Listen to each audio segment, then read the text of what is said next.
Sinabuyan ng asido ang isang babaeng gwardiya sa isang subdivision sa Barangay Pulang Lupa 2, Las Piñas. Hindi na makakita at hirap huminga ang biktima na ngayon ay nasa ospital pa.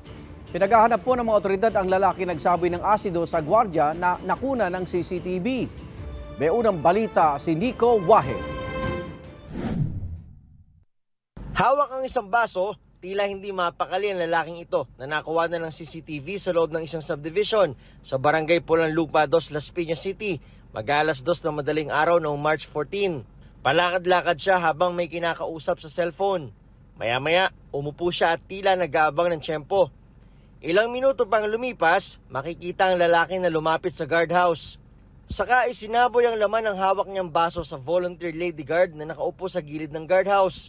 Dali-daling tumakbo ang lalaki, habang ang lady guard napalundag at tila nasaktan.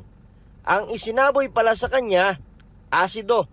Kinilala ang biktimang si Sarah Jane San Jose, na ngayon hindi makakita dahil sa mata niya dumiretso ang isinaboy na asido. Mahapdi po yung mata ko.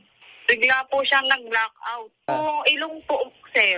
Bali, hindi po ako masyadong makahinga ng maayos kasi parang nasunog po yun sa loob ng ilong ko po. Wala raw maisip si Sarah Jane kung sino ang pwedeng gumawa sa kanya nito. Pero gabi raw noong March 13 ay may nakasagutan siyang isang lalaki na labas-masok ng kanilang subdivision. Sabi ko sa kanya, sir, saan po tayo pupunta? Pabalik-balik po kasi tayo.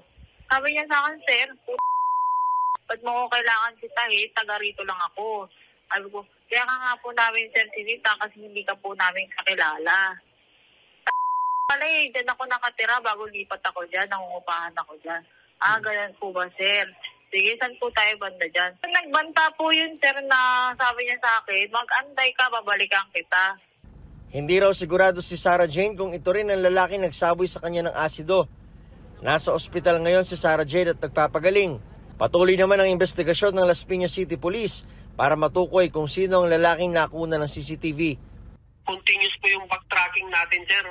Tapos yung mga footage po na nandito sa akin, medyo blur po siya, sir, eh.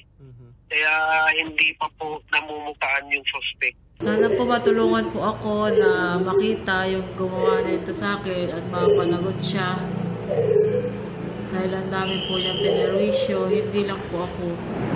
Dahil ako lang po ang inaasahan ng asawa ko nagna-dialysis, tsaka lang po nag-aaral pa.